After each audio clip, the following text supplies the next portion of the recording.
Hi everyone, it's Miss Cohen. In my last video all about the frog craft, which I hope you guys enjoyed, I said that I would be reading a story about Passover. Now there are so many Passover books, it was really hard for me to choose, but I've chosen this one for a good reason. It's called The Best 4 Questions.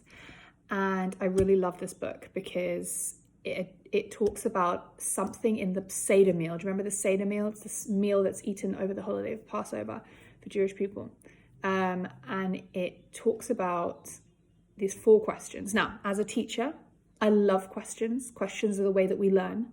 And that is exactly the same as questions in a Seder meal. We spend this whole meal asking each other questions, trying to find out more about Judaism, trying to find more about what happened in Egypt, trying to understand why we do certain things on this night. Okay, and that is what the 4 questions are. So the 4 questions are called the Ma Nishtana. Okay, and Ma Nishtana means what is different. Can you guys try and say Ma Nishtana? It's a bit of a tongue twister. Okay, now, so yeah, it means what is different. Okay, and it's talking about, why on this night do we not sit up straight? On Passover meals, you're supposed to be leaning. Why on this night do we eat matzah, the flat bread instead of normal bread? Why on this night do we eat bitter herbs that make us sneeze and make us cry? Why are we eating those? Okay, questions like that. And why are we dipping food in salt water? Those are the types of questions that are asked in the Ma Nishtana. Now, usually the youngest person in the family says these 4 questions in Hebrew, so it's quite a big task. Some children prepare for a couple of weeks to try and get their Ma Nishtana perfect. And I remember I was the youngest in my family, and I was always so excited to read this, which is why I love the Ma Nishtana and I love this story. So I'm going to read it to you. Are you ready? The best 4 questions. Passover is almost here, said Marcy excitedly. Yes, Daddy said. So let's clean up these breadcrumbs and tomorrow night, Marcy, it will be your turn to ask the 4 questions at the Seder. Look, she's so excited. And they're clearing up the crumbs. Those crumbs are called chametz. Okay, and during the holiday of Passover, it's a tradition that you're supposed to get rid of all of your bread and anything with wheat in it. Okay, you're supposed to get rid of all of that. And it's supposed to go, if it's lots of it, it goes to other families, especially now, goes to other families. If it's little crumbs, it's supposed to go away. Okay, there's a special custom with a brush and a feather and lights. Anyway, so yeah, so that's what they're doing. They're sweeping up all of the things that have got wheat in them. Hey, that's my job, said Jake. The youngest person at the Seder gets to ask the 4 questions, Jake, said Daddy.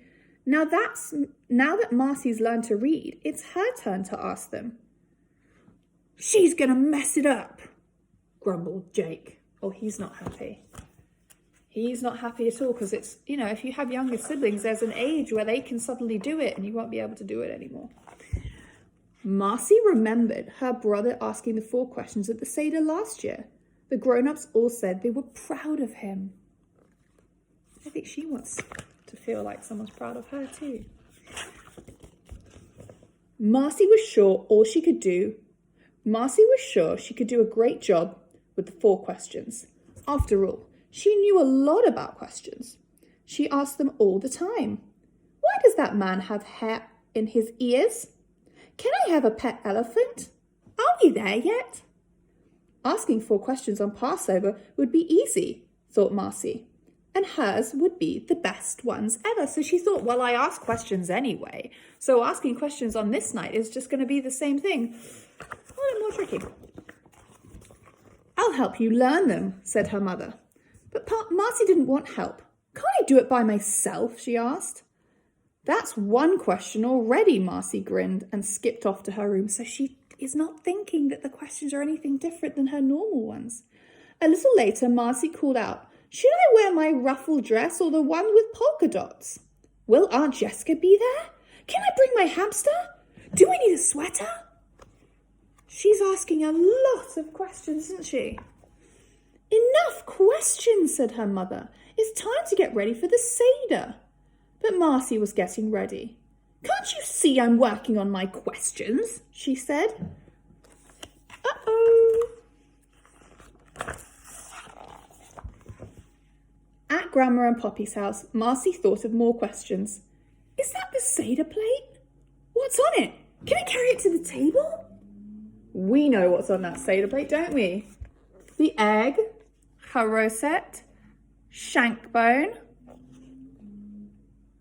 Oh, sorry. I think that's the egg. That might be the bitter herbs. That's the shank bone. That's the haroset. That is the lettuce and that is the parsley. Sorry guys, oh, that was the haroset. Very confusing. Grandma handed her the beautiful Seder plate and pointed to one of the little dishes. This is our horseradish. We call it maror, and this is haroset with apples and nuts. And here's a bone, an egg, and a sprig of parsley. Poppy sat at the head of the table with a big, cushy pillow on his chair. Daddy opened his Haggadah to begin the Seder. Marcy wiggled in her seat, waiting for her big moment. Now we spoke about the Haggadah. It's the book which Jewish people use over Passover, over the Seder meal. And it's got all the order where everything happens in. Finally, it was time for the 4 questions. Poppy smiled. Are you ready, Marcy? Now, do you think she's going to get those 4 questions? She looks very convinced that she is. Let's see. Are we ready? Have questions. How many matzo balls are in Grandma's chicken soup? Why does Uncle Benji always fall asleep during the Seder? Are worms kosher for Passover? Kosher means that Jewish people can eat them. Is horseradish really made from horses? Oh dear. Marcy beamed and looked round the table. Her mother's mouth dropped open. Grandma scratched her head. And Poppy chuckled. What questions are those? Asked Jake. You're supposed to ask the ones that are in the Haggadah. Marcy turned as red as the Seder wine and sank into her chair. She was so embarrassed. She was supposed to read the ones that were in a Haggadah, the big book with all the information in, but she didn't. Oh dear. You know, said Poppy thoughtfully, I've always wondered how many matzo balls there are in Grandma's chicken soup. Matzo balls are little dumplings that go in Jewish chicken soup and it's lovely.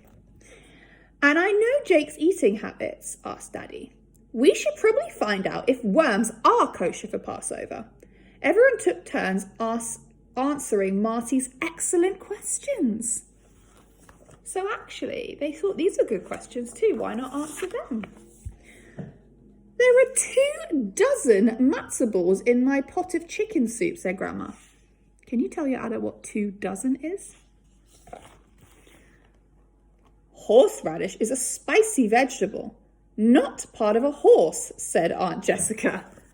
So goodness gracious, that is a horseradish there. Okay, it's called maror, and it turns into that when you grate it, but it's nothing to do with a horse.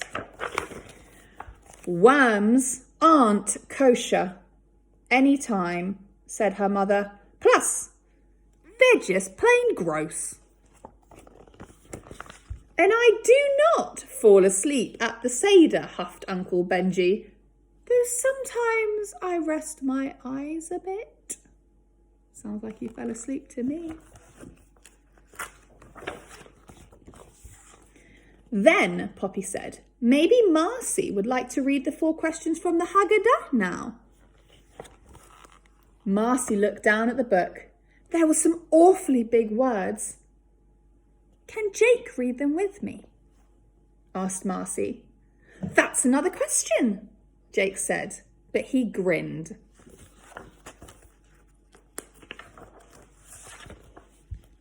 They turned to the 4 questions page in the Haggadah and read together. And I'm going to read it like this. Why is this night different from all other nights? On other nights we eat bread or matzah. Why do we eat only matzah? Question number 1. On all other nights we eat all kinds of vegetables. Why do we eat maror tonight? Here we go. Here's the matzah. Here's the maror. So the bitter herbs. Those are 2 questions. On other nights, we do not dip our foods. Why do we dip our food twice tonight? So remember, we have to dip our parsley into salt water. And we do it twice. On other nights, we eat our meals sitting any way we like. Why do we lean on pillows tonight? That there is a pillow. And in Jewish traditions during the Seder, you're supposed to be leaning. I'll explain a little more of that in another video. When Marcy looked up from the book, when Marcy looked up from the book, everyone was smiling. She felt very proud. Can you see everyone smiling? Everyone really does feel so proud of her. Good job, said Poppy. Uncle Benji. Good job, said Poppy. Uncle Benji, would you please give us the answers to the 4 questions? Do you think Uncle Benji's going to do that? He looks like he is. Uh-oh. What has Uncle Benji done? Oh no! Uncle Benji had fallen asleep. Oh dear me. Now, that is why I love that story so much, because actually every family does everything different in Passover. There's different traditions, different things. And I love this because she wanted to ask some different questions. And this is what it's about. We can't learn without asking questions. Okay, so I really hope you enjoyed this story. I'll be back with a little bit more Passover information, quite possibly in the coming week. We'll see. Until then, bye.